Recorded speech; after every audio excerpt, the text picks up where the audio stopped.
नमस्कार दोस्तों, राजधानी लखनऊ के अपोलो अस्पताल ने फिर एक बार मील का पत्थर स्थापित किया है और सर्जिकल सफलता हासिल करते हुए मरीज के लीवर से फुटबॉल के आकार का ट्यूमर निकाला है। दोस्तों, उत्तर प्रदेश में आज से पहले लीवर से फुटबॉल के साइज का ट्यूमर निकाले जाने की घटना रिपोर्ट नहीं हुई है।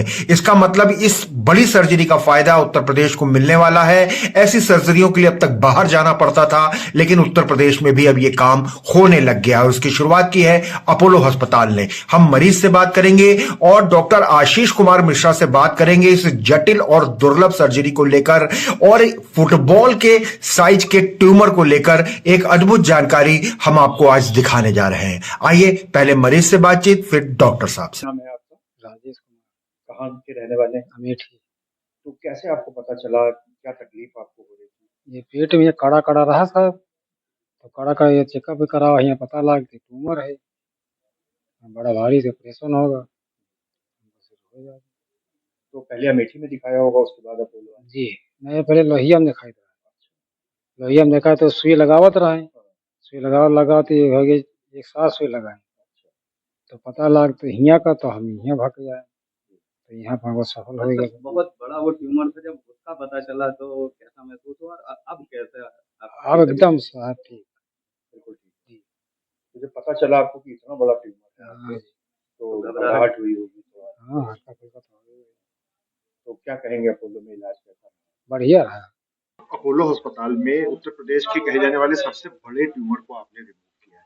पर मरीज किस कंडीशन में आया था, कैसे पता चला और कितना चैलेंजिंग था फुटबॉल के साइज का लीवर बाहर निकालना?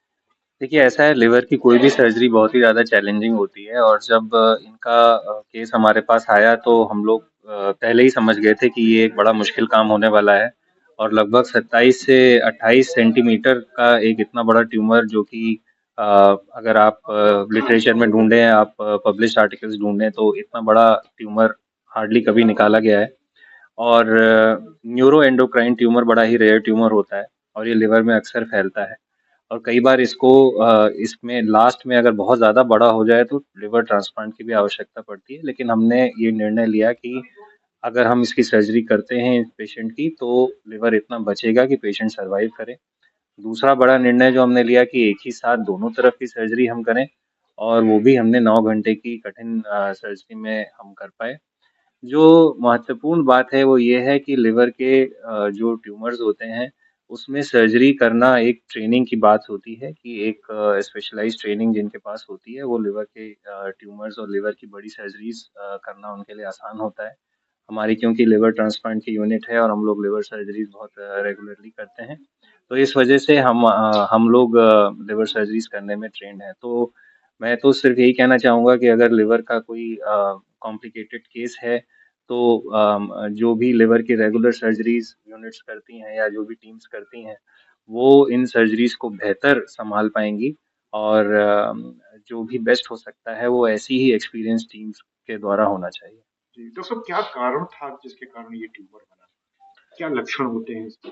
तो ट्यूमर के कोई ऐसे ट्यूमर्स कहाँ पे आ रहे हैं, उसके आधार पे लक्षण आते हैं। जैसे मान लीजिए यही न्यूरोएंडोक्राइन ट्यूमर अगर पेट में हो, तो पेट में ऑब्स्ट्रक्शन कर सकता है, पेट में रुकावट पैदा कर सकता है। जैसे इस मरीज में रेक्टम में था, तो वहाँ लैट्रिन के रास्ते में रुकावट हो सकती है, वहाँ पे ब्लीडिंग हो सकती है। लेकिन क्या होता है कि ऐसे ट्यूमर जो न्यूरोएंडोक्राइन ट्यूमर होते हैं, वो जहाँ पे होते हैं, उसके अलावा दूसरी जगहों पर ज़्यादा तेज़ी से फैलते हैं, विशेषकर से लिवर में ज़रूर फैलते हैं। तो जब लिवर में फैलते हैं, तो फिर लिवर धीरे-धीरे बढ़ता रहता है, लिवर के जो ट्यूमर्स होते हैं, और अंत में या तो आप उसको सर्जरी करके निकालें या फिर लिवर को चेंज किया जाए। यही 2 रास्ते होते हैं न्यूरोएंडोक्राइन ट्यूमर। सर, ये इतने बड़े साइज का ट्यूमर था, तो इसने आसपास के ऑर्गन्स को भी कुछ नुकसान पहुंचाया होगा, उससे कैसे टैकल किया आप लोगों ने? देखिए, ऐसा है कि दबाव तो ये, जैसे इतना बड़ा ट्यूमर है तो किडनी के ऊपर भी दबाव था, जो पेशाब का रास्ता होता है उसके ऊपर भी दबाव था, यूरिनरी ब्लैडर तक ये, यानी कि पेशाब की जो थैली होती है वहाँ तक ये ट्यूमर जा रहा था। और इस तरह से दबाव तो हर जगह था, हर जगह चिपका हुआ था। लेकिन पेशेंट अभी तक वेल प्रिज़र्व्ड था। अगर हम ये सर्जरी करने में महीना 2 महीना और लगा देते तो शायद हम ये सर्जरी कंप्लीट ही नहीं कर पाते। सर, कुछ लक्षण इसके होते हैं कि जिससे हम पहले से जान सकें कि ये ट्यूमर हो रहा है, कैसे बचा जा सकता है?